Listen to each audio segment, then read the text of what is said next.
Welcome to this episode of Let's Chat. I'm your host, Chris Revel, coming from the Cat Cave in Providence, Rhode Island. Let's Chat is a long-form conversational podcast where I, Chris Revel, sit down with folks from the world of punk rock, podcasting, and pop culture. And boy, howdy, does this episode cover two of those things, except pop culture, apparently. As you'll hear Dana say, he does not watch movies, which I'm still kind of floored by. Oddly enough, that was my big takeaway from the episode. I'm just kidding. Dana's just such a wonderful dude. Dana is a fantastic host. If you're a fan of this show, you'll definitely love 2 Weeks Notice, especially if you love punk rock. Dana hosts 2 Week Notice, a podcast where he interviews his favorite musicians. And Dana is also the tour manager for the legendary post-hardcore band Pibeald. And Pibeald is just absolutely incredible, and obviously you'll hear Dana talk about how that's led to some great connections. Dana has a really cool story. Dana worked corporate for a long time, eventually ended a relationship, left his job, went to go travel, and at some point starts, following around Pibeald, and is a super fan, and befriends the band, and eventually becomes the merch guy, cowbell player, and then now tour manager. And we talk about all the stuff you're going to want to hear, talking about touring with Chris Carrabba and Dashboard Confessionals, all that kind of stuff. So really just a wonderful episode. Dana and I connected on Instagram a little while back, and then just became immediate friends. And if you listen to his podcast or this episode, you kind of get that sense from him that he's the kind of guy who could just talk to a wall. He's just got that personality. He's just a really genuinely good dude. Seems like a lot of similarities. Dana is responsible for two of the guests you could have heard on here, or will hear on here for that matter. If you listen to our episode with Connor from Boys Night Out, that was all because of Dana connected us, and I will be recording this week with Sergio from the early November. Again, thanks to Dana. So thank you, Dana, for everything. Such a good dude. Quick little housekeeping. I had recently had the opportunity to do a presentation at the Pachakacha event, which is a global storytelling event. They call it like show and tell for adults. It's 20 slides for 20 seconds. So I have to say a big thank you for Christopher Donovan. It's a global event. I was fortunate to be able to do one in Providence. That was really special. A huge thank you to Margie and Alex for coming out. That was really special. And it really meant a lot. I was also recently a guest on the Jock Doc podcast, which is something I did a little different. I played a character. It's an improv show. If you're familiar with Hollywood Handbook or Comedy Bang Bang, it's kind of a similar format where like an improv comedy, except it's hosted by an actual doctor. So shout out, big thank you to Dr. London and Cameron and the gang over there. They were all just as kind as it could be, and I never did improv before, so that was really fun. And as always, we got to say a huge thank you to our sound mixer, Robbie Sherman. You can follow him on Twitter. We'll put all that information in the show notes. You can find all of the stuff we're doing at Let's Chat Podcast on Twitter, Facebook, and Instagram. Please join our Facebook community, the Let's Chat Podcast community. That has been coming really fun. It seems to be where we're the most active and really getting to connect with everyone. We're still doing our Let's Chat live on YouTube and Facebook. Tuesdays, 8:30 p.m. Eastern Standard Time. All of those audios will be coming on the Let's Chat with Chris Revel feed for about 2 weeks, and then they will be put behind our Patreon wall. In our Patreon, we are also making a third podcast now called Let's Chat Zeitgeist with myself and Dwight from The Broken Brain, and that is for our Patreon members. You can so shout out to the Vern for being one of our Patreons, and you can check that out. And nobody wants to hear me ramble, so why don't we get to it?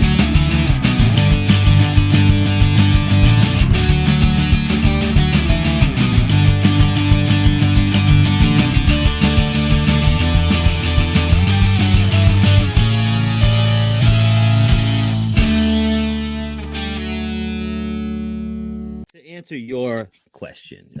I'm the king of sidetracking, ADD brain, I guess. If we even get through any of this stuff, I'm going to be pretty impressed. Feel free to, cut me off or whatever.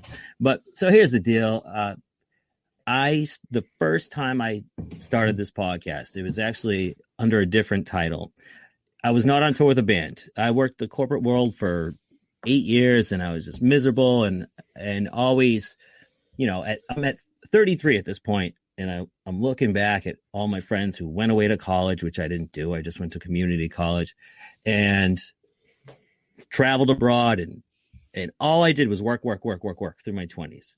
So I had enough money saved up, and 33 years old, I was in this toxic relationship and I was miserable at my job. So I just said, fuck it, dude. I need to go to Europe. So I left my job 2 week notice. But I went to Europe it was an open-ended trip. I didn't know if I was going to be there for 1 month or 2 months or what. And it turned into 4 months. I hit 27 countries. Wow. And I took a cruise ship. So I took a train out of Boston on a Sunday morning, April 28th, 2019. Got on a train from Boston to New York City. Took a cab from Penn Station to the cruise port. And I got on a boat and I cruised from New York City to Rome, Italy. What? And yeah, it was a one-way cruise. And I had no fucking plans. The only thing I had planned in Europe was I had one night in a hotel booked, because when I got off the boat, I needed somewhere to go. Other than that, I didn't book anything until I actually got there. And, 4 months later, dude, I'm still traveling around, and I was solo. I was by myself. And so how the podcast started, one of my best friends in the world, dude, it was like the week before I was leaving or something. He just goes, "Hey, dude, you should do a podcast while you're traveling around Europe. It might be fun for you and like a cooler way to keep in touch with friends and family instead of just texting and stuff." And I was like, maybe. And then he sent me the Anchor app, which is, I still use Anchor. And you can literally just talk right into your phone. And so that's what it was. It was a travel log. And it was like every day or every other day, I'd be like, "Oh, I'm in Switzerland today." And I would just tell stories, and it really actually caught on. I had more listeners on that. I just called it Dana B's Euro Trip. You know what I mean? Mm. And I have more listeners on that than I do on this current podcast. And I don't know, it just caught on all over the world. And I enjoyed doing it so much, but I didn't expect that. I was just it was just fun. It became therapeutic. Like I felt like even though I was alone, I had somebody to talk to. You know what I'm saying? I felt like my friends were right there with me. And so long story short here, when I finally came back to the United States, I decided I want to keep podcasting. This is so much fun, but I need a new name. I can't call it Dana B's Euro Trip. So that's when I came up with 2 Week Notice Podcast because, fuck work. Work sucks. And my buddy designed the logo. You can see it behind me. And then from there, dude, I started off just interviewing. I would have friends come over and just tell shitty work stories, like what's the worst job you ever had? And just fun shit like that. We would just drink beers and shoot the shit. Then I went on tour with Pibeald. They asked me to be tour manager. So I'm touring with Pibeald and Dashboard Confessional.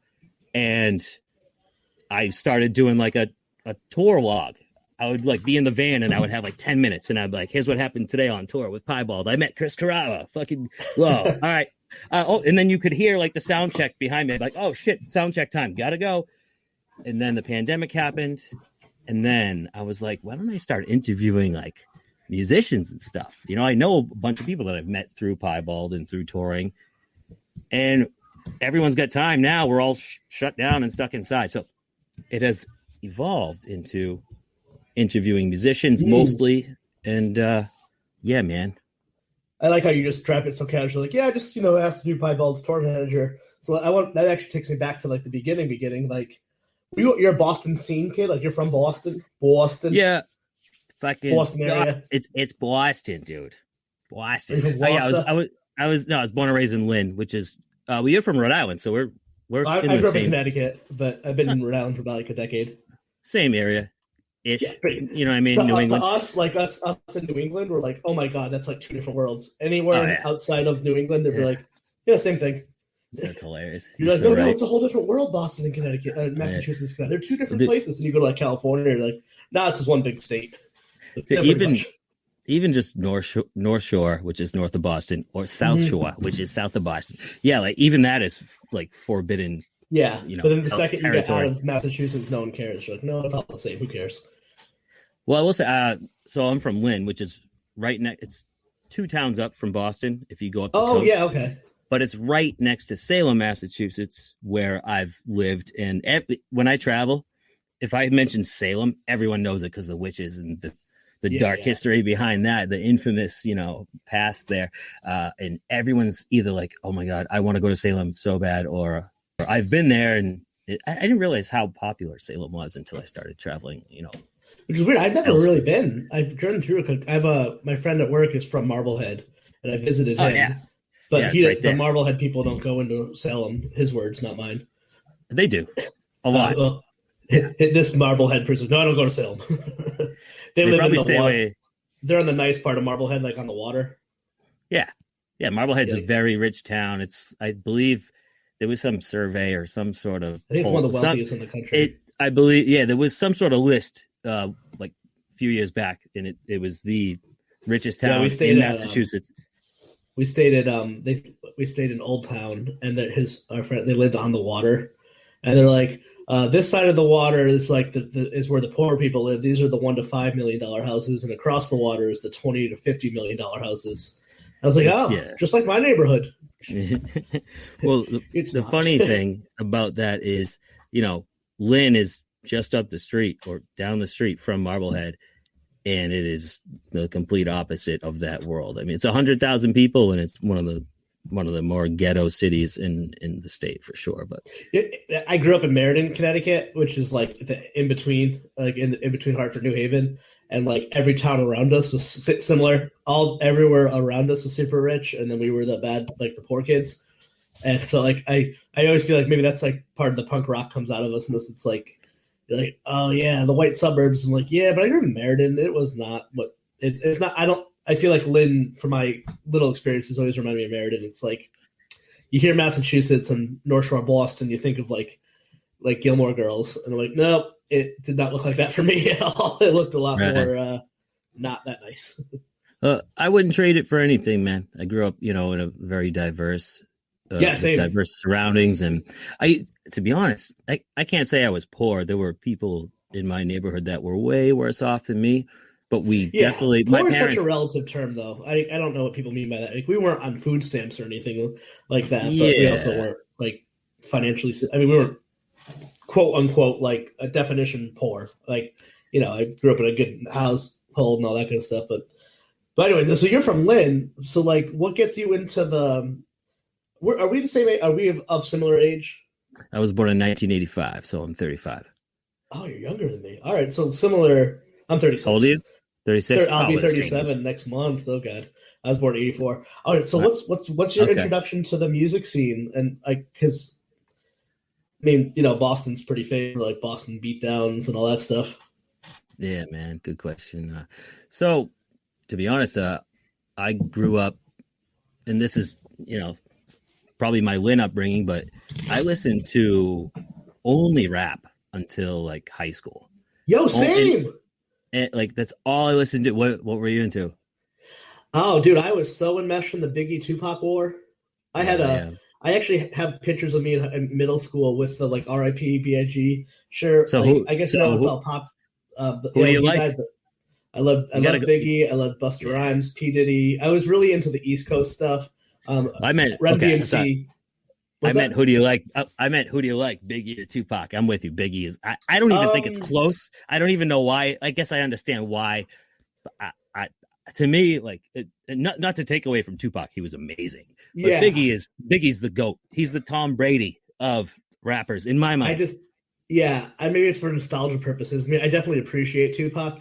I would say like I even at this part, like I don't obsessively love and like hip hop, but I have such admiration and respect for it. And like, I love reading about it. Like I listen to a fair amount of it. I'm not that versed in it, but because of those roots, but like, oh my God, were you part of that whole like P Diddy and the whole do you remember when MTV would like, when they would like Puff Daddy, he would make these like 15-20 minute music videos.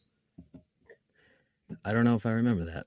Oh my God. I remember like staying up once because, he had a song on his record. Oh my God, which was after Biggie died, but it was called Victory. And it was like a 20-minute music video with Busta Rhymes and stuff. He did one with like Jennifer Lopez when they were like dating. It's like been around.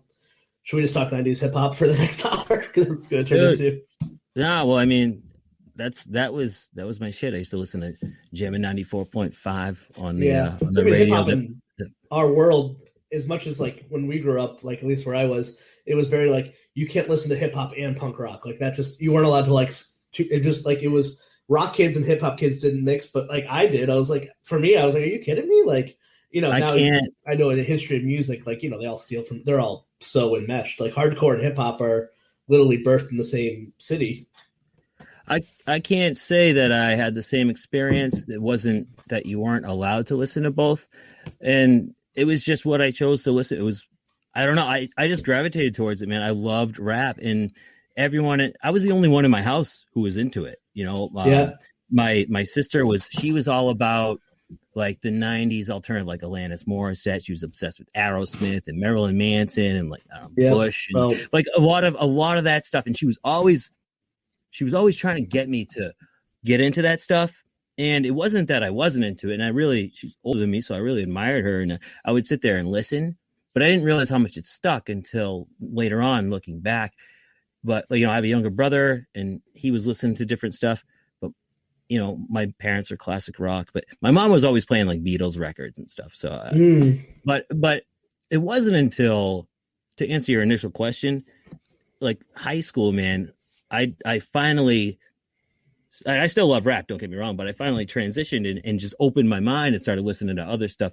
And it was the Weezer Blue album that changed everything for me. I mean, I had that CD, but it's funny. That came out in 1994, and I didn't really get into it until like 99, 2000. So I was late. I was really late into getting into stuff, but I played that CD, and probably only that CD in my Discman, I'm telling you, thousands of times, like every day for half a year or something. It just spot to the point where it broke, and I had to go buy another one or two more. And that was eventually how I transitioned into like the emo stuff. That's when I got into Taking Back Sunday and Pibeald and Dashboard Confessional and stuff like that. Yeah, I was ashamedly kind of found the stuff from I was a new metal kid at one point. What's wrong? Hey, man, that's your journey. Yeah. Whatever. I remember my buddy in high school, we were like in an AV class, and his band, he was like an Incubus style kind of band. And he's like, yeah, we're going to go see that. We're playing they're playing, we had this coffee shop in Connecticut called Planet Bean. And I remember like going to that. And then I remember him taking me to a hardcore show without knowing what hardcore was. Like, actually, I honestly, the first time I heard like hardcore, I actually thought it was hip hop. And like, I forgot why, but there's someone I don't know. There's someone he wanted to talk to, and there was this band from Boston called X, Self Defense X. I don't know if they like did much or anything, but I remember like walking into the basement of the Knights of Columbus Hall, and then all of a sudden, just like people were moshing and be like, and just something took over me. I was like, I gotta kick something. That's funny, man. Yeah, awesome. I will say I had two simultaneous but separate introductions like to that world. Because within just a couple of months, I went to my two first shows ever. One of them was at the Knights of Columbus in Lynn. It's actually good. I can see it from my backyard. Yeah. So that was because a buddy of mine from high school, he was in a band called Preston, and he knew I had just bought a video camera. Like when the mini one started to come out with a little screen that popped out on the side, and you could instead of just putting it up to your eye, it had an actual like screen so you could see. The first $500 I ever made at 14 years old, just pushing carriages at a grocery store. I saved it up and I bought a camera, and I was using it. Me and my buddies were just trying to like redo like Jackass and just stupid shit, like jumping off of whatever, breaking our bones. And then my buddy's like, he's like, you got a camera? Can you come to my show and like record our set? And I was like, yeah, dude, sure. So that was my first like punk or, whatever, that type of show. And probably a month before or after, so there's this venue called New World, and it's in Lynn, right next to where the high schools play football. So I was just like smoking weed with a buddy or two. Just like we would smoke weed Friday nights, go to the football game. And my buddy was super into hardcore. And we get all stoned, and like halftime comes. He's like, this is boring. He's like, bro, there's a hardcore show at New World, which is right across the street. He's like, come to this show. And I was just like, all right, we got to smoke more weed. Yeah. All right. I'm in, like, so we were just getting stoned. And that was when I first saw Unearth. Wow. Unearth is from Lynn. I just had Buzz, the guitarist, on my podcast. I was didn't you just talk to one of them? Yeah, Unearth is huge, and the only reason I was able to get him, I mean, they've done Ozfest and like all these big tours. The only reason I was able to get him is because I know his brother, and I was just like, "Yo, can you get Buzz? Can you help me get Buzz on my podcast, dude?" And he was like, "Oh yeah, I got you, dude." Because I had reached out to him before that, and not that he didn't want to do it, he just didn't. His brother helped, kind of push it, and he came on it. It's probably the most popular episode that I've done because we're from the same city, so it was just so easy to talk to him, even though we never really talked before. Have you noticed that? It's so odd. At one point, my cousin was married to the singer of Red Fang, and we were supposed to do the podcast. Just one of those things never happened. And then I'll have complete strangers come on that are like of that level and be like, "Yeah, sure." I'm like, "But we're like related," and you wouldn't do it. Yeah. And then like, I don't know. It is always funny. I mean, isn't it kind of fun now at this part of? I'm sure that the podcast has been huge for me in that too. Of like, is there something so cool? Like, you're talking to the gentleman from Unearth, or like, I loved your Krista Makes episode as well. But like, it's so cool when you're like getting to talk to people and be like, in the back of your head, like, I bought your album when I was in high school, and now we're like just talking like peers. Dude, it's crazy. Well, first of all, thanks for checking out the podcast. I really appreciate it, and I've listened to a couple of yours as well, and have enjoyed it. I like it, but I agree 100% to the point where, I'm just like, I can't believe I'm talking to this person, and I do geek out in the moment, but it's not. I don't think it's over the top. And what I found is, I just speak my heart, and people are just like, "Dude, no, thank you for being a fan." And I'm like, no, thank you for just talking to me. Like, if 0 people listen to this episode, I just got to talk to someone who I've been seeing in concert for years, or someone who I just truly admire. And that in itself is honestly a dream come true. So, but to the point where I don't even call them peers. Even Pibeald, I don't call those guys peers. Like, no. I look at them like I look up to their friends, but I look up to them as role models and heroes still. And like when we're working, they're like my boss. Not that they act that way. Like, there's but they are. But I just like, it's a respect mentality. Yeah, I don't know. Probably it's how you keep the job. Yeah, that's a good way. That's true. You're right. So, you're right. Can I ask you, what did you do for corporate work? So I was an executive for Panera Bread. I was lovely. Overseeing.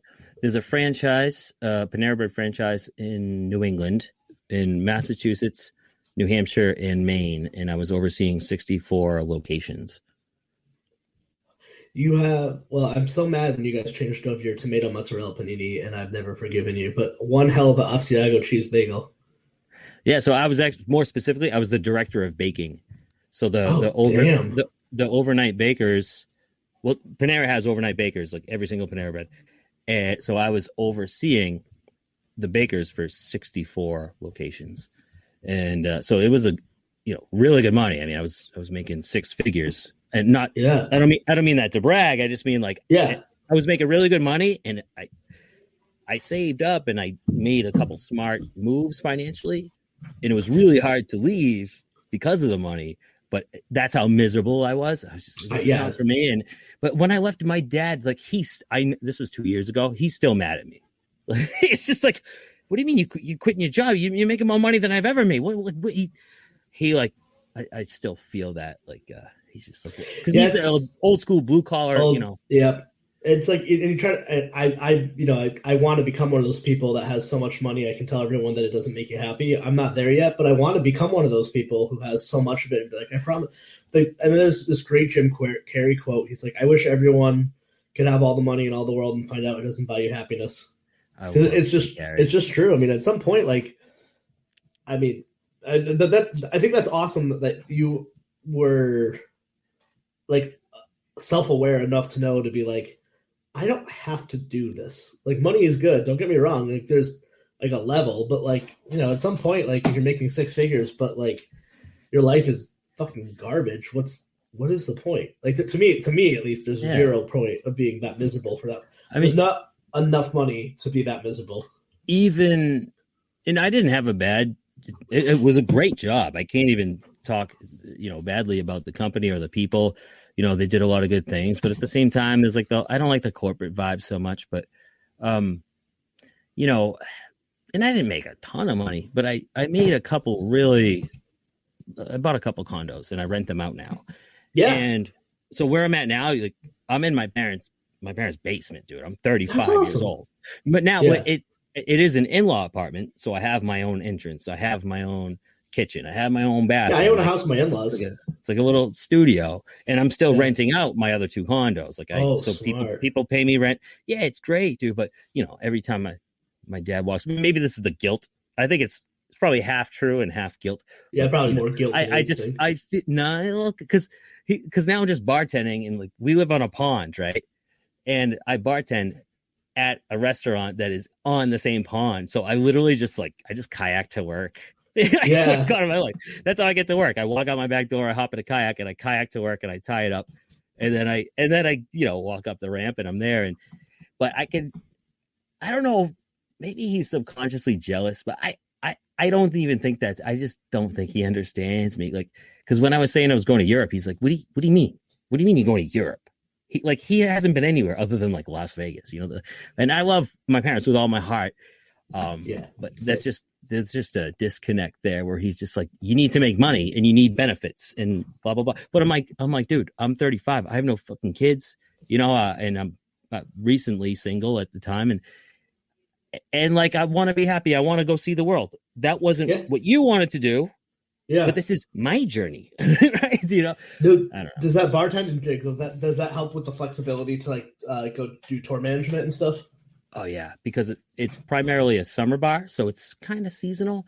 That being said, when I came back from Europe, the only reason I started working there because it's around the corner. So I was in there having a beer like the day I got back from Europe, and I was like, hey, you folks need a bartender because I need a job and I'm quite experienced. And they were like, oh yeah, actually we do. When can you start? And I was like, whenever. I just got back from Europe. I told them my story. And they were like, yeah, you're in. And 2 months into that, the Pibeald Dashboard Confessional Tour gets announced. And I was like, I know I just started here, but I get this tour coming up. And I learned this in the corporate world. You don't ask for something I said, hey, I just got this tour. It's the coolest opportunity of my life. And I won't be here in like January and February, just so you know. I didn't. And you know what? If they're not okay with that, then that's fine. I don't need I love where I work. Like, I actually love where I work very much. But the owner, he was beyond cool, dude. He goes, holy shit. He goes, I'm jealous. You have to do that. You can't not do that. I can't wait till you come, because I work hard too. I'm a good bartender. And not only that, the day my last day, he shows up at the end of my shift at like midnight just to like say bye to me. And he hands me an envelope, $500 cash. He goes, here's some beer money. Here's some beer money. We'll see you when you come back. We'll miss you. And I was like, fuck yeah. I'll see you in a couple months or whatever. It was. So to answer your question, yeah, that's great. Badass. So let's back up though, because I want to piece together how you go from tour managing. So how do you meet Pibeald? Because they're such a unique band, man. Like, they're like huge in our scene, like legends in some sense. Because there's that, like, if on some subsets of stuff like of our world, like the emo world or whatever I don't know what you call it, the scene. But like, you hear these legendary, it's like Pibeald and Cave-In and Converge all playing the same show in Boston in '99 and stuff like that. And Pibeald doesn't ever really fit any venue. And I love that kind of stuff. Like, one of my favorite bands and my buddies are in Folly, which were like a hardcore band with ska breakdowns. So like, I'm such a sucker for that stuff. But like, so how did you go from Scene Kid to Europe to actually, let me ask you this. When did you meet the Pibeald gentlemen? So I was just their biggest fan, and I still am. And I was just, the fact that they're from Andover, Massachusetts, which is only a few towns over from Lynn, Massachusetts, obviously they're going to play more shows in the area. So I was just going to see them all the time.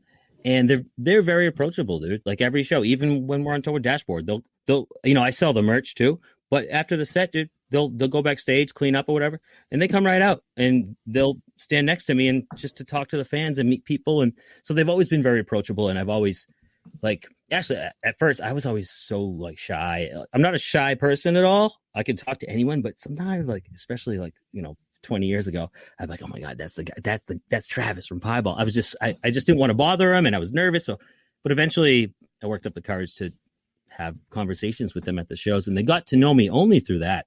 And then when Facebook really started, when it evolved from just like a college thing to everybody can join Facebook, I like sent Travis and Luke from Pibeald friend requests. And then I was like, oh, they accepted it. I was like, holy shit, I'm Facebook friends with like Travis and Luke from Pibeald. I was like giddy about it. And then fast forward, they broke up for like, I don't know, like 8 years or something like that. And they did a reunion show in 2016. Now at this point, they didn't know me well, but they know who I'm just one of their super fans who's always at their shows. Right. Yeah. Now their former tour manager, mid 2000s, used to always go up on stage and play the cowbell during the song The Stalker. It was like a joke thing based off the Will Ferrell skit. So in 2016, when they got back together, a couple sold out shows at the Royale in Boston, I'm like, nobody's playing the cowbell. And I should be. So they had a West Coast reunion run a month later. I flew out to Los Angeles.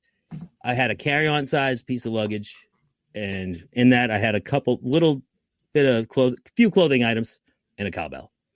Showed up to Los Angeles at their sound check at the Echoplex with a cowbell and like a case of beers. And I was like, I'm here to play the cowbell. Now, there wasn't an opening. This wasn't a conversation. I just bought tickets to all their, it was like 5 or 6 shows. Mm-hmm. So I was going to be at their shows either way. But I showed up at their sound check, had the cowbell and beers. And I was like, yeah, I want to play the cowbell. And they were like, really? And I was like, yeah, I'm going to be at all your shows. So you're kind of stuck with me. And they were like, that's fucking awesome. They're like, but we got to make sure you can actually do this. So during sound check, we're going to play The Stalker and come up on stage. I've never been more nervous. I did Boston Calling, 40,000 people. I was more nervous just playing with them because I was shaking, dude. Yeah, I bet. At the end of the thing, at the end of the audition for the position that wasn't even open, they're like, dude, you are awesome. Yes, you are in. You're in. And since then, I've been touring with them. It eventually evolved into just being merch guy and again, to tour manager. Damn. I mean, I guess it makes sense too. Like I'm sure the pool of people to pick from to go take out and tour as you get older, it gets a little bit, there's less and less people that are in their 30s and 40s that can just pick up and leave for 6 weeks here and there. And like the fact that you just showed up to be like, so, and you knew each other too. I mean, I know that if someone's listening to this who's not from our world, that's not the most uncommon thing to go I guess for non-punk people, it'd be like Grateful Dead. It's not uncommon just to go to all their shows. Like I've seen bands like nights in a row. And sometimes you become friendly enough, and then sometimes you get to go in the van with them, or sometimes you're just traveling yourself. But yeah, that's fun. But that's so dope. And then who thought that would ever lead you to get into sort of freaking Dashboard of all things? Dude, the Grateful Dead. That's a great example. And yeah, you said that perfectly, because there's so many stories like that of people just going from fan to working with the band and then going on and doing even bigger things. And I mean, I've done that. Like I've done merch for so many bands and stuff like that. Not much, never really touring, but like, did you ever hear that there's like famous in our ska world, but like Jeff Rosenstock, who's now a solo artist, but when his first band, Arrogant Sons of Bitches, went on tour, they showed up to Warped Tour for like, I don't know how many nights, maybe I'll say a week just for our sake. And they would just play the parking lot of Warped Tour and eventually caught Kevin Lyman's ears, and then he threw him on Warped Tour. Dude, and then it become like the music industry. And my friend Chuck ended up, oh my God, he's my buddy Chuck. I don't know how, but he eventually somehow convinced the podcast talent Steve Dave to let them film one of their live shows, to the point where now he works for Kevin Smith. Like sometimes it's just like tenacity, right?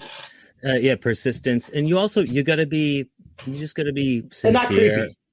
Not creepy. You got to be a good shit. Sober. Yeah. You can get drunk, but you can't be ugly drunk. Just put out good energy and don't give up. And, that's like with Pibeald. So because they all have different lives, jobs, and that's why they split, but they remain best friends. So a reunion thing was inevitable. And but because of their separate lives and kids and stuff like that, just a couple times a year they would get together for a week here, a week there. And Yeah. I had when I was with Panera, I had a shitload of vacation time. So anytime a tour was announced, I would just tell my boss, I'd be like, president of the company, I'd be like, just so you know, I won't be here this week and this week because I'm going on tour. He'd be like, okay. And so I was using my paid vacation. Now, also, I was staying in hotels a lot with Panera because I was, traveling around 3 different states and, but I would always stay in a Marriott. I got a Marriott credit card and I racked up like literally a million. I'm a platinum lifetime member. I had all these points. Damn. Just on Panera's dime. I mean, I wasn't doing anything wrong. I just, you know what I'm saying? Yeah. I was just racking up the loyalty points. Yeah. And so when I first started touring with Pibeald, and the irony is the one song I was playing the cowbell on, it's called The Stalker, but I was actually stalking them. Because I wanted to stay out of their way. I didn't want to be like weird. To your point with the Warped Tour thing.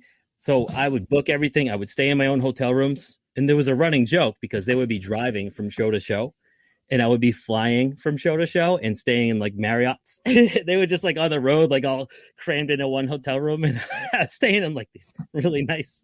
They were like, yeah, we stay in like Red Roof Inn and Motel 6 or whatever. But our cowbell player, he flies first class from show to show. First class. And he stays in Marriott's. But were eventually, you the only corporate executive going on tour? Yeah. Oh, yeah. Yeah. But eventually I did, join them, go in the van with them. But I waited till they asked me because eventually they were like, all right, you're cool. I'm sure they were a little weirded out at first, but they gave me a chance. They're like, this guy seems all right. We'll see how it goes. Whatever. Maybe a couple of years later, they were like, all right, this guy, we're stuck with him.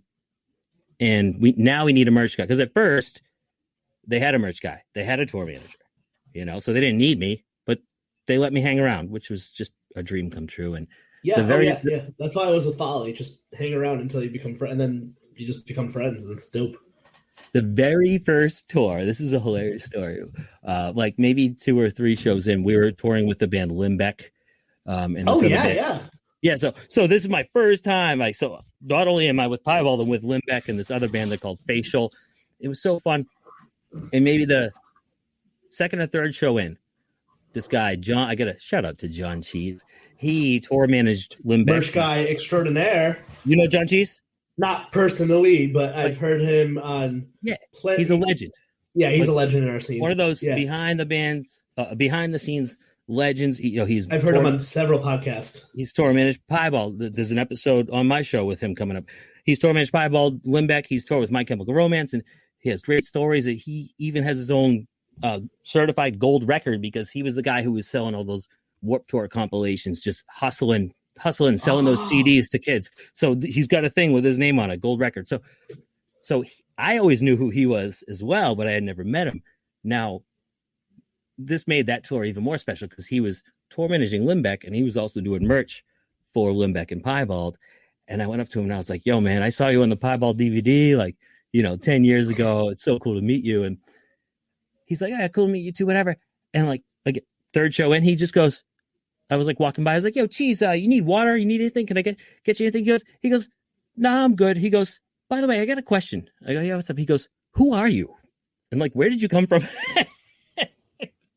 I told him my story and he was like, that's amazing, dude. And that's pretty much how I got into like what I'm doing now too. He goes, that's rad. So I bonded with that guy like immediately. Yeah. Oh, I'm excited for that episode. That's kind of punk rock. It's just kind of hanging out, being cool, and then sometimes a job lands in your lap if you're lucky. Yeah, man. But I was paying to tour with them. Oh yeah, first you were. I was happy to be there. That's so awesome. I wish more people who had disposable income did stuff like that instead of like, I don't know, like starting a political action committee to like ban abortion or like outlaw gay marriage. Like everyone just take your passions and go see music and stop doing bad political things. Music. That's why I love music festivals. If you go to a music festival and that's just like the hippie vibes, at like Riot Fest or Boston Calling or anything like that. God. Like I'll just sit down on the grass and like by myself with a beer and like 2 people will sit next to me and be like, hey man, my name's Ashley, or my name's John, and then we'll just start talking, and there's a band playing in the background, and I'm like, cool, nice to meet you. You just start talking, and then other people, all of a sudden, you're in a big circle, just talking to people, and just being like, this band's rad. Yeah, it's music. It brings everyone together, and you forget. It's an escape. You forget about your own problems or the world's problems, and I'm getting goosebumps here. Jeez. It's so true. Have you had that awesome? My favorite experience is like being backstage somewhere and being around like famous people and watching them get excited over like chicken fingers. And like, you have $1 billion. Like, there's like this universal thing that no matter how wealthy you are, free food will always excite you. It could be like, I don't know, like Jeff Bezos could like come up be there and be like, oh man, free chicken fingers. Like, dude, you can buy a chicken. Chicken fingers are great, and we're all human, It always cracks me up. Festivals are cool for that, because it's just like you see local bands and then like some like legends, and they're all just like, oh, cool, mustard. All right, good condiments. You're like, what? That's hilarious, man. I used to work for Fuddruckers. Do you know Jordan's Furniture? It's like New England. Yeah. It's a big. So for those who might not know, it's easily the most successful furniture store. It's a chain of furniture stores, and they did commercials going way back to the mid 90s, and they're probably one of the most successful companies in the world as far as the furniture thing goes. Point being, that dude is like a multi-millionaire. The guys from the commercials with the dude with the ponytail. He came He came into Fuddruckers once because there's a Fuddruckers inside of a Jordan's, and he comes in. He's ordering like food and stuff. And he's got his burger in his hands, and I'm just sitting there like, holy shit, that's the guy that I've been seeing on TV for 20 years. He just goes, hey, I really need some honey mustard right now. I can't eat my fries without any honey mustard. Where's the honey mustard? I'm like, I got you, dude. I got you, Mr. Jordan, whatever your name is. I got you. I love that. I worked at Starbucks in Connecticut, and we were down the street from Edible Arrangements, and I befriended the CEO, just not knowing who he was, just because you're supposed to in those chatty jobs. And for like the last couple of years I worked there, they would send over a fruit basket like once every 2 weeks, because we'd always give them free drinks. Nice. That's cool. Nice. I'm such a sucker for those perks. So all right, so you're back from home from Europe, you're bartended, and then you get the call from the Pibeald guys like, hey, Dana, we got a tour. You're like, okay, but it's with this guy named Chris Carrabba. You ever heard of him? Were you like a big Dashboard fan prior to said tour? Oh God, yeah. I've been a Dashboard Confessional fan for 20 years. I proposed to my wife with a Dashboard song. What song? Stolen. Oh, that's beautiful. Got it from Scrubs. That's came to me in a dream.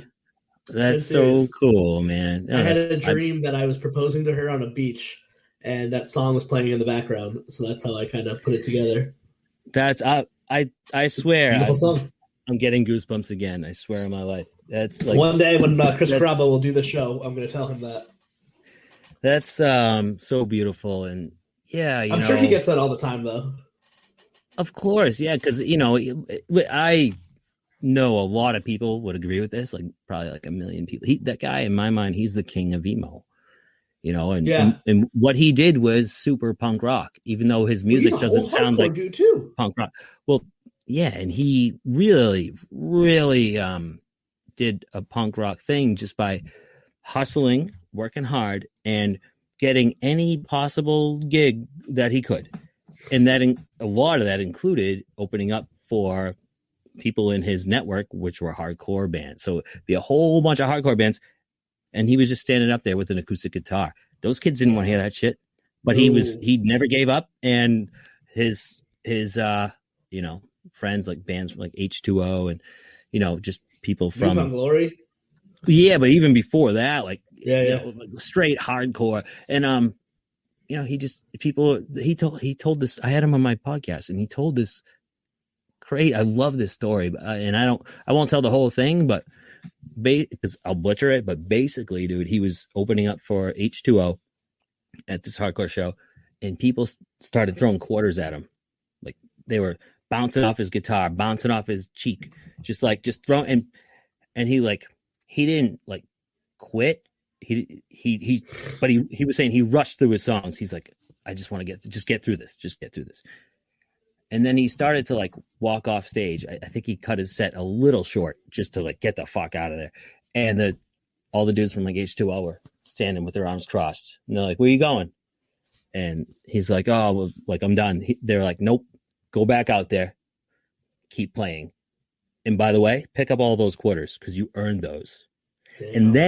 And then the dude from H2O grabbed a Dashboard Confessional t-shirt off like the merch table, put it on, and went up and played his set. That's punk rock, man. Yeah. And then it turned into what? Obviously, Dashboard is huge. And he was just the best dude. And what was touring together like? It was so cool. And I didn't know what to expect. And I told this to him. I was like nervous to meet him. And again, like the Pibeald guys had already toured with him like way back in the day and met him and stuff. But in my head, I'm like, holy shit. Like, and when I first met him, it was in Dallas, Texas at the House of Blues. And we settled into like our green room. Maybe I'm setting up my merch table. I walk backstage and he's just sitting there on the couch, just, chilling, talking to Pibeald. I'm like, holy fuck, that's Chris Carrabba. Like I was nervous. I started like sweating, dude. Like I got super nervous, and I didn't think I would get that nervous, but he was just so cool. And maybe the third show in on the tour, I'm standing backstage, like one song away from going out to play the cowbell, and an arm comes around me. And I was like, and I turned, it was Chris Carrabba. I was like, yo, what's up, dude? He goes, what's awesome? I was like, what? He goes, we get to watch Pibeald play every night on this tour. And I was like, yeah, dude, they're my favorite band. He goes, me too. You know what I mean? And then I did the cowbell thing. I got up the stage. He was clapping. He's like, yeah, Dana. So he was just so good to us. And he didn't need to take us on tour. He could have taken any band on tour. Yeah, why do you think he took Pibeald? It's such a interesting Like I just said, he it's one of his favorite bands. He genuinely loves Pibeald to the point where, here's another example. He's busy. He's doing interviews and stuff, like pre-show. He's got interviews. He's got podcasts. He's got meetings. He's got phone calls. There was this one woman who was doing some photography and stuff for him backstage.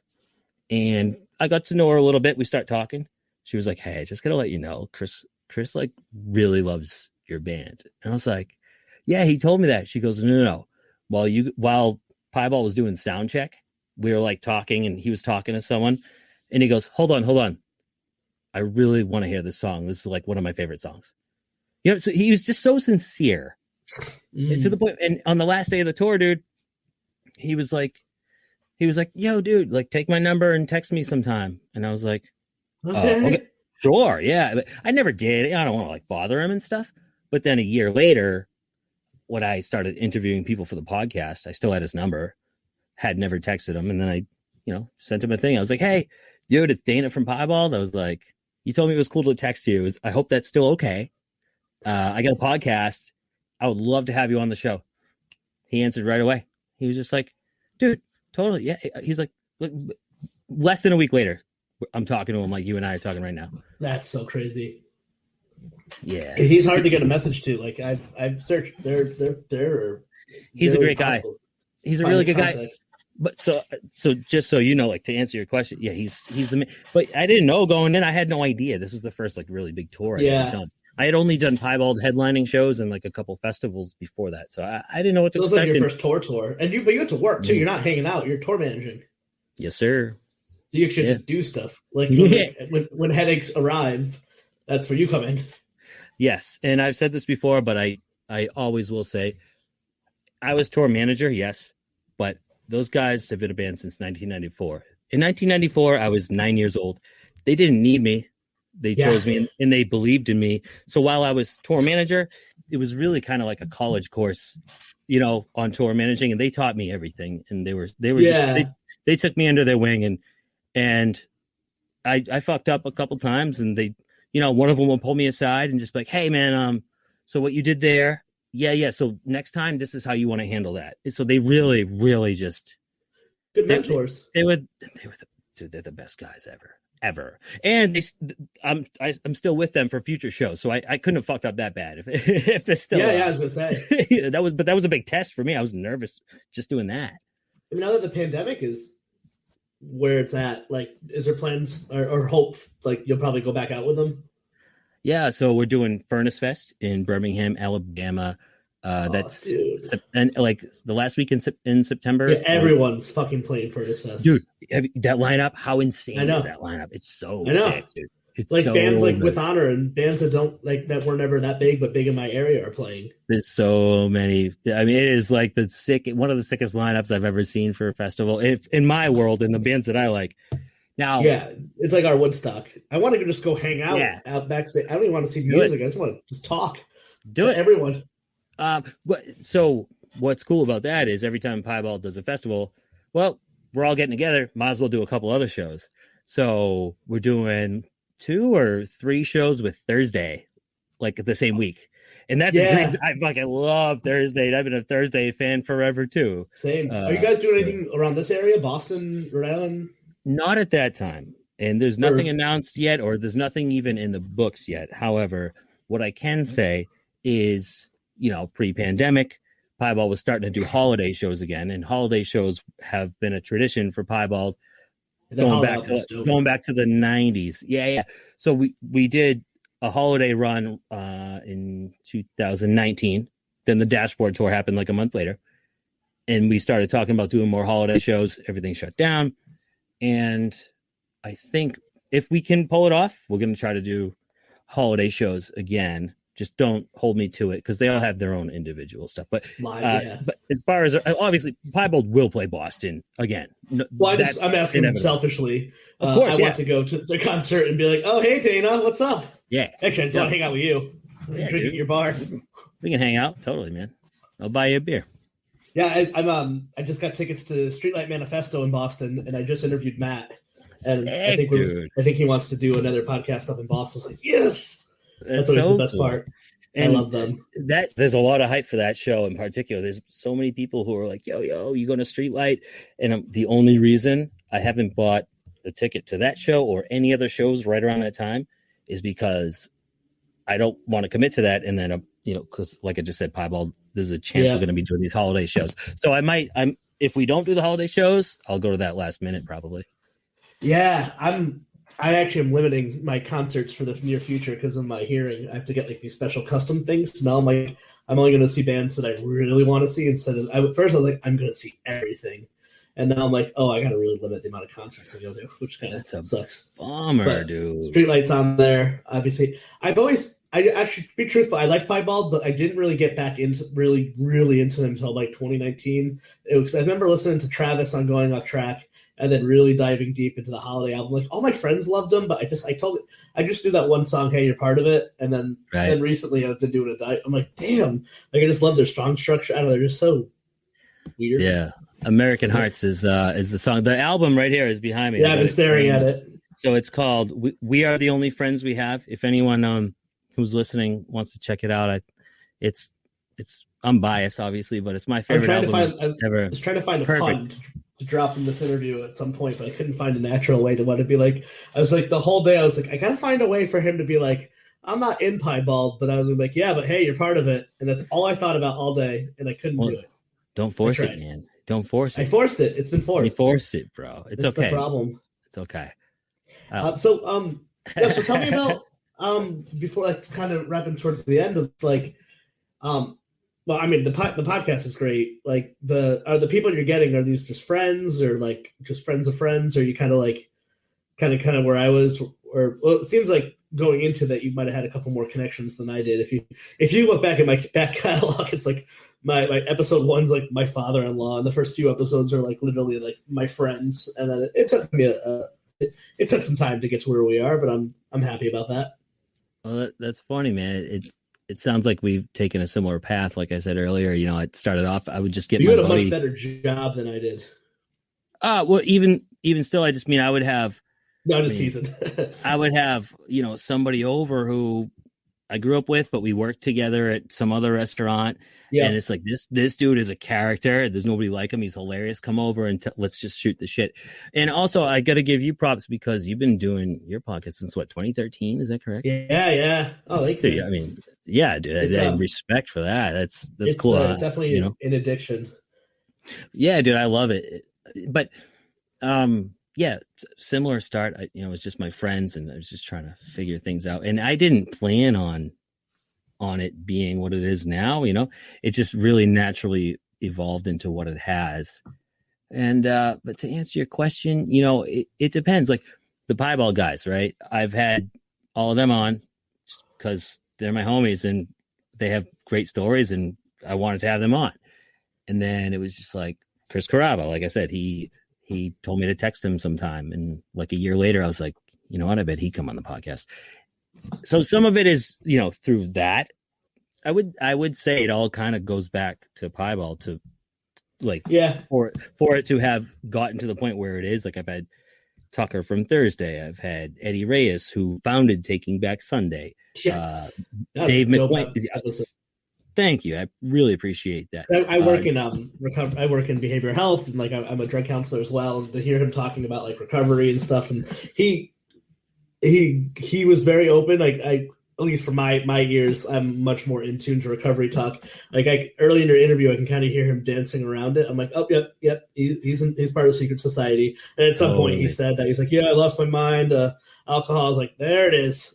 Yeah, he really opened up, and and he was very vulnerable respectful about it too. Well, I mean, I think I'm a respectful guy overall, and respect. You got to be respectful. But thank you for saying that. But yeah, I mean, I treat anybody that way, whether it's Eddie from Taking Back Sunday or Joe Schmo walking down the street. But in that episode, I felt my one regret is like I felt as I almost broke into Taking Back Sunday right there. I just thought you were going to be like, my one regret, and you're just going to be like, I never let you hold me back.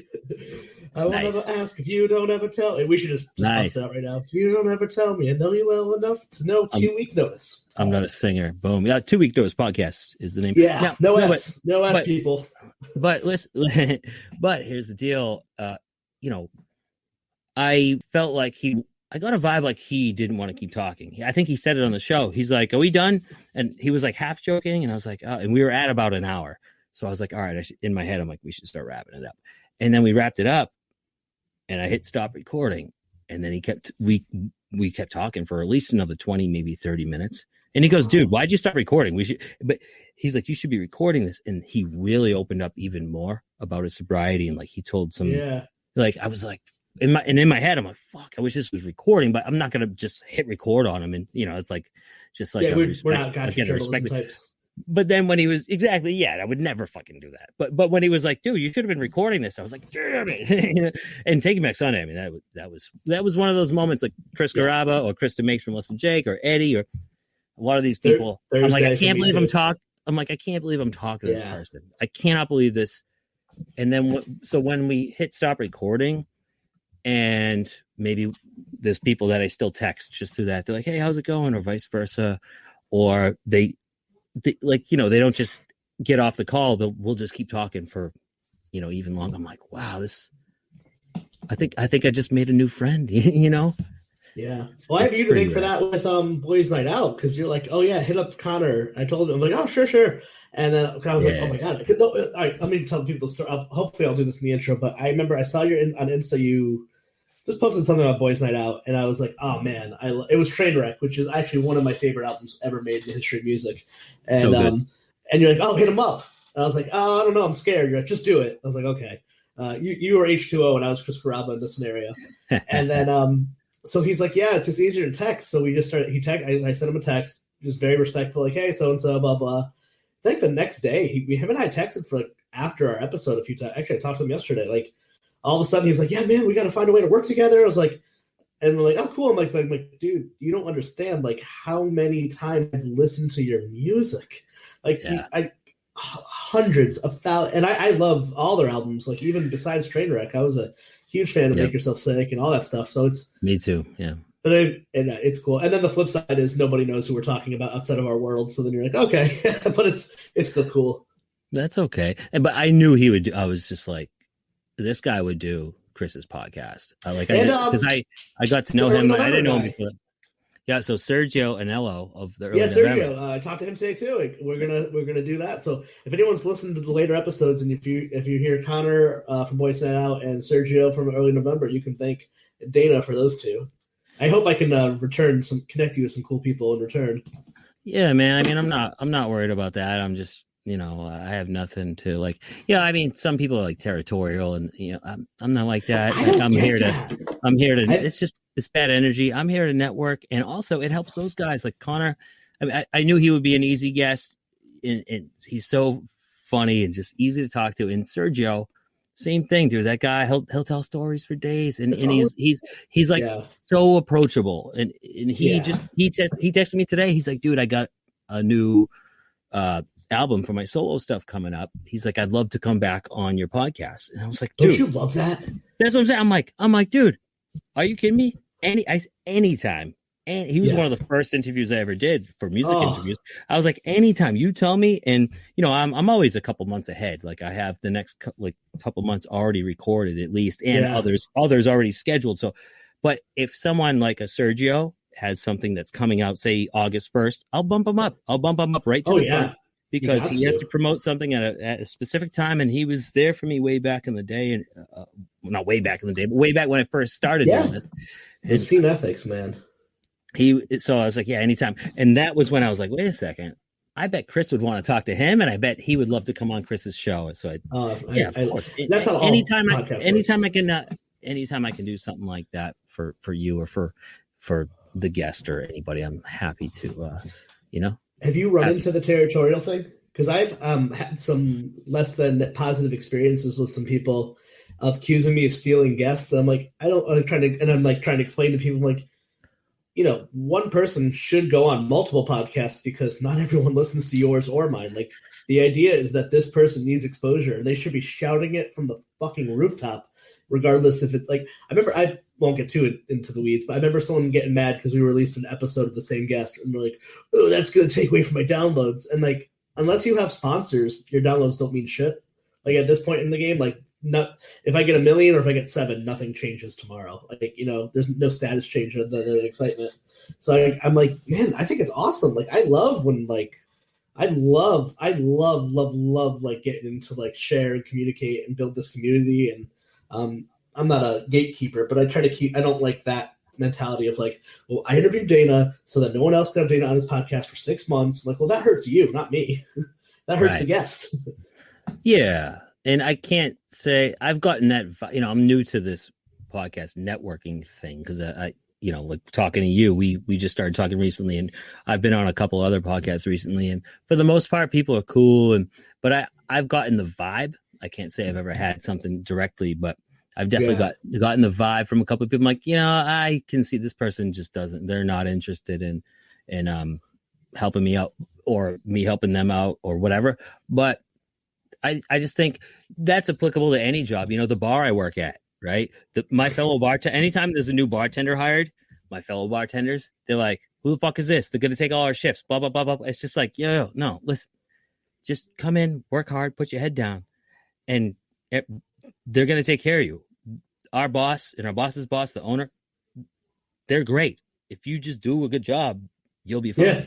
And it's only going to help better us. Like if it's a good hire, right? It's good for them. It's good for the restaurant, which leads to more guests, which leads to more money. But so that's applicable, in a lot of situations. Yeah. But like, I don't know. I don't think I have an ego. I try not to. And if it helps me and it helps, whatever, it's networking, dude. It's a big world out there. Sharing is caring. Come on. Yeah, I remember when we first met, we were talking on Instagram too. I remember you like going through my guest list, and you said, and I thought, I don't know, I just assumed you were going to pick out like punk people, but you knew who Mike Price was, and that blew my mind. Oh my God, dude! I am the biggest Bill Burr fan in the world, and the biggest Simpsons fan, and the Simpsons. So Mike Price, Mike Price is a writer for the Simpsons, still is, yeah. And he writes for Bill Burr's animated. He's the co-creator. series. F is for family. Yeah, it's like it's him He's and the Bill. showrunner. Yeah, Those great are the guy. top. Yeah, so of course. Yeah, And he's honestly, yeah, I forgot you he's had so him on a good. show. I totally forgot about that. Okay, you want to connect me with someone? I would love to talk to Mike Price. I could probably. Oh yeah, I wouldn't say we keep in touch, but if I write to him on Twitter or like tweet him, he always responds to me. I feel like maybe that's a guy who would just respond to me too. A lot of people. Going back to your other question though, like how do I get people? Sometimes, like with Connor from Boys Night Out, I sent him a message. He responded that day. He's like, "Dude, I'll come on the podcast." Yeah, Fuck sometimes it's just I was simple. like, all right, yeah. And sometimes Mike Price, he don't answer. I'm sorry. Go ahead. No, I'm sorry. Well, sometimes people don't answer or they say no, and that's okay. You move forward. You just no is good. The only thing better than a yes is a fast no, because it's either no one responds, myself included. I'm sorry to anyone listening to this saying, well, you never responded to me, because I forget a lot. It's either yes, and then it never happens. If you're lucky, it's just a flat no, which is kind of the best, or it's nothing. So like no is actually like nice. No is like they care enough to let you know that they're not going to do it, instead of like just ignore it. No means they no, but we want to keep an open door for a relationship.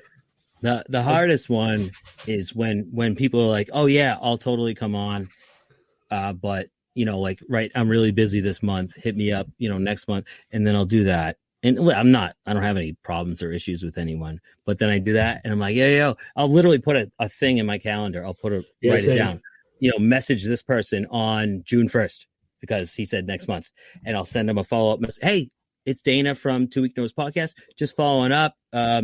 You said you would come on the show maybe this month. Do you have any time? What day works for you? I'll make it work. And then like, they crickets.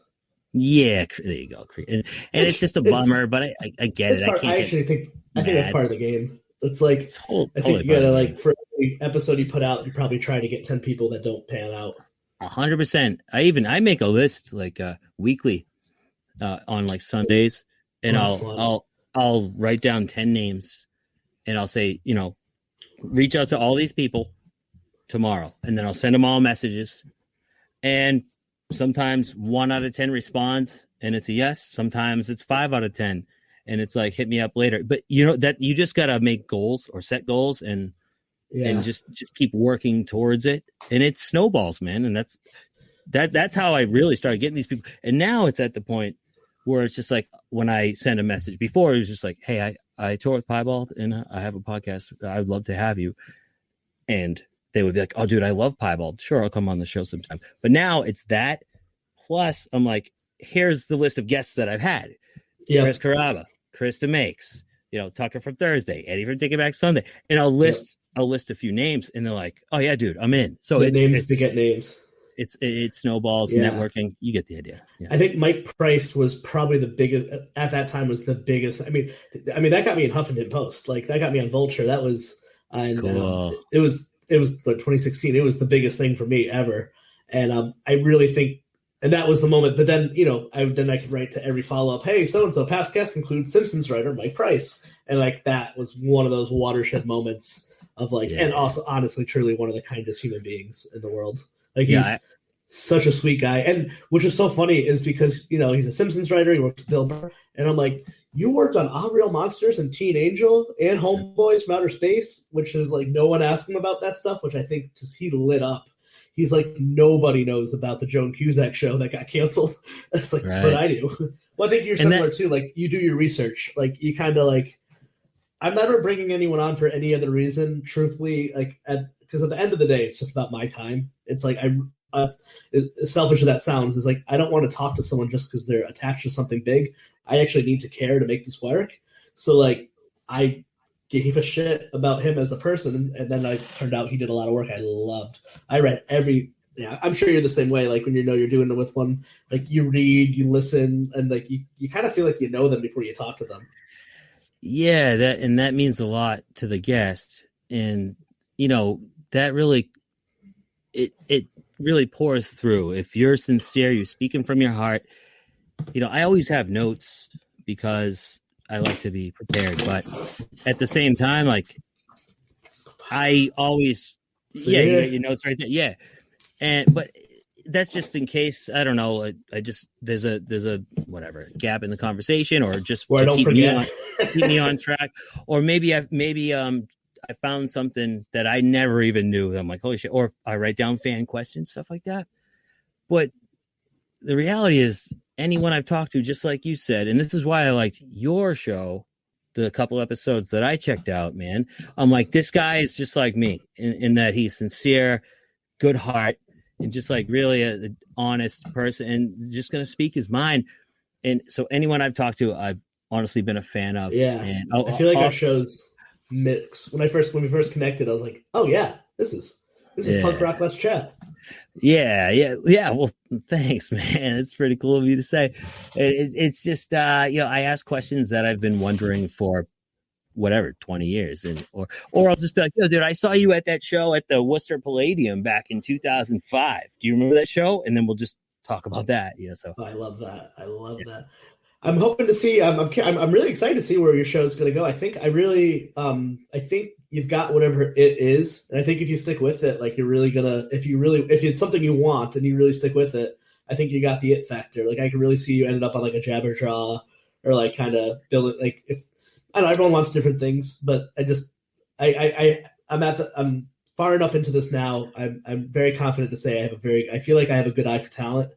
Like we did a lot of especially because we do our Let's Chat Live and our Let's Chat Club, I listen and know about podcasts from all ranges. I listen to a lot of indie podcasts, a lot of for booking purposes or for work or something like that. So there's a lot of podcasts that are absolutely terrible, and which is good because things have to suck for something to be good.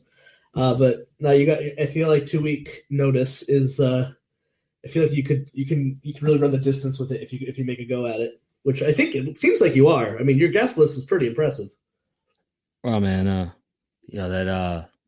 that means a lot to me. You just said some very.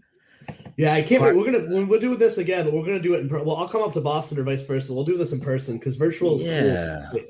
We're not too far from one another, but no, we'll definitely be at a concert, and I'll definitely hit you about afterwards. I'll hit you up about this, but I really want to get into a place where I start hosting live events, do a meetup, or hey, let's chat in 2 weeks notice. We're all gonna go to see this movie, or we're all going to this concert. Meet us there if you want to hang, or meet us at the bar this Thursday or Friday. Let's Chat presents drinks at I don't know, where do people drink?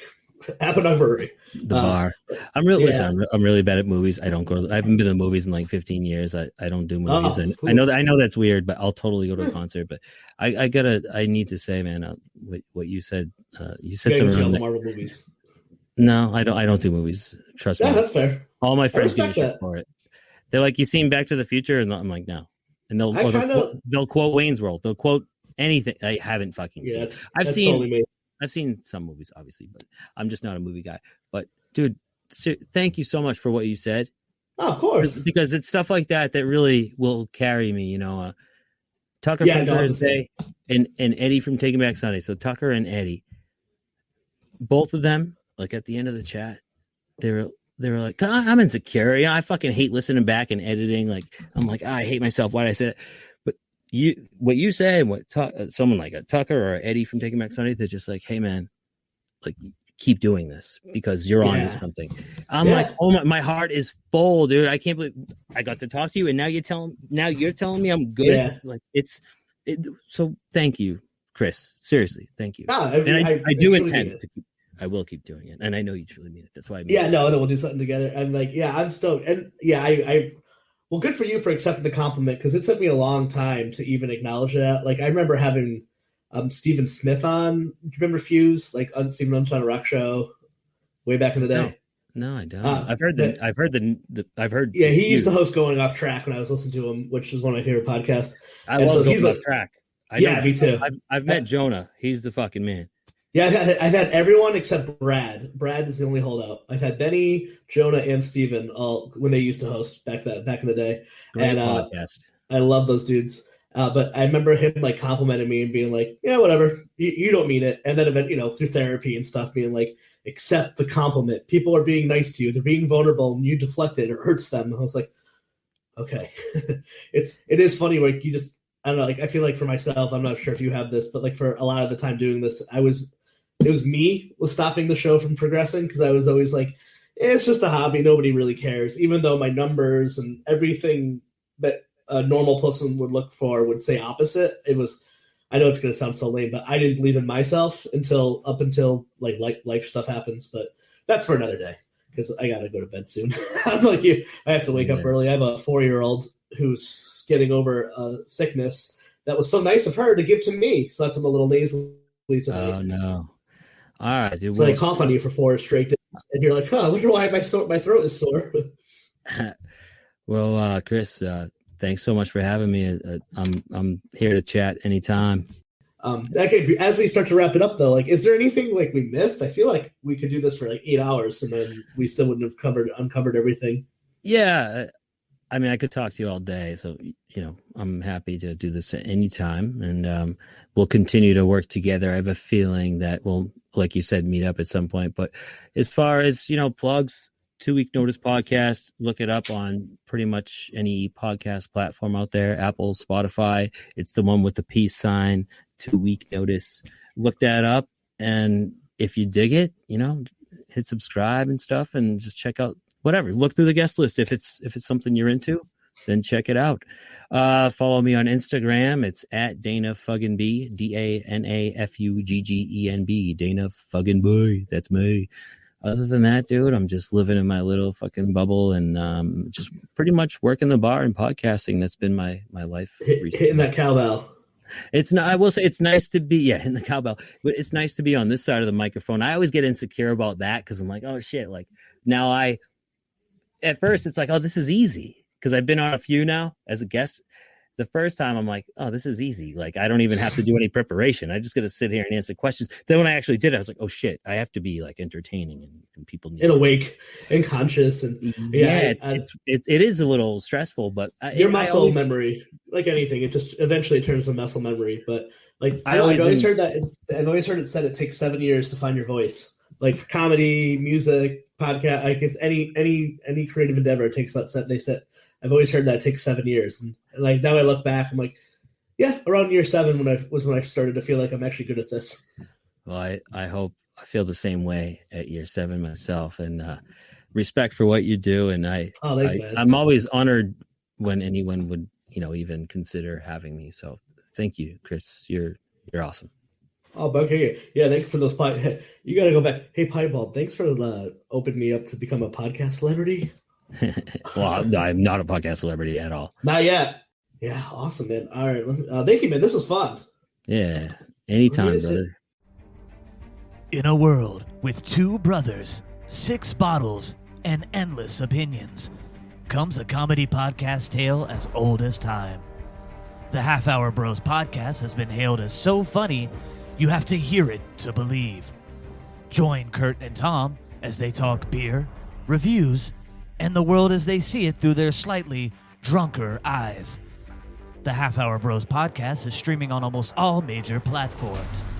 At Half Hour Bros Pod for the Twitter, and email halfhourbros@gmail.com.